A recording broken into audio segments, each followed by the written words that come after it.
רבותיי, שנים לא דיברתי על משיח. לפני 2-3 הייתי מדבר לכם על משיח. הנה מתקרב, הנה בא. פתאום הפסקתי לדבר. אתם יודעים למה? כי כבר זמן הגאולה הגיע לפני 2. נגמר הגלות. המשיח הגיע. הוא נמצא בכותל עם החמור הלבן. אבל הקדוש ברוך הוא מרחם עלינו ולא נתן לו להתגלות ולגאול. הגלות נהייתה יותר קשה, ומיום ליום היא מתקשת יותר כמו הזמנים הקשים של עם ישראל. אנחנו במצב קשה, בפרט מהאויבים שמקיפים אותנו ומהגיס החמישי שבתוכנו. זה בגלל שהמשיח קם כדי לעורר אותנו לתשובה. הקדוש ברוך הוא רוצה את התשובה.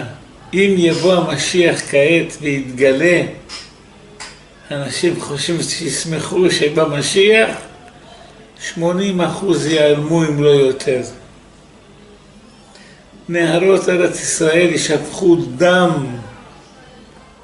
הרחובות יהיו בהם, אפשר יהיה ללכת לשוט בסירות באוניות על הדם של היהודים. הקדוש ברוך הוא מרחם. הוא רוצה לגאול אותנו ברחמים. אז הוא עיכב את הגאולה ש2000 שנה חיכינו עליה וכבר הגיע זמנה. אני לא רוצה לומר לכם איך, אבל צדיק אחד שתקשר עם המשיח בכותל, אמר לו המשיח, הוא לא ראה אותו, אבל אמר לו, אם תראה אותי אתה לא תחיה.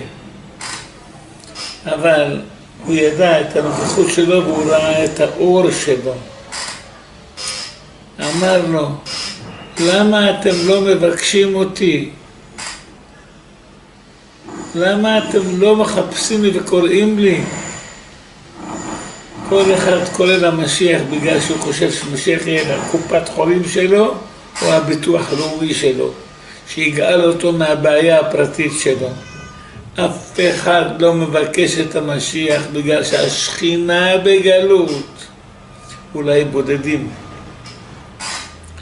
בגלל שאנחנו רוצים שתחזינה עינינו לראות את מקדש על נכונו, את השכינה רוקדת בבית המקדש בשמחה, את הייחוד שנעשה בין העולמות.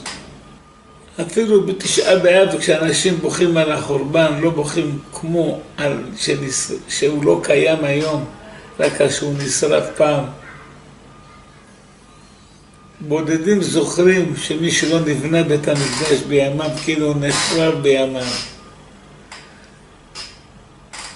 האדם היה צריך לשבת כל היום ולבכות, להגיד הנה כרגע נשרף בית המקדש, כרגע.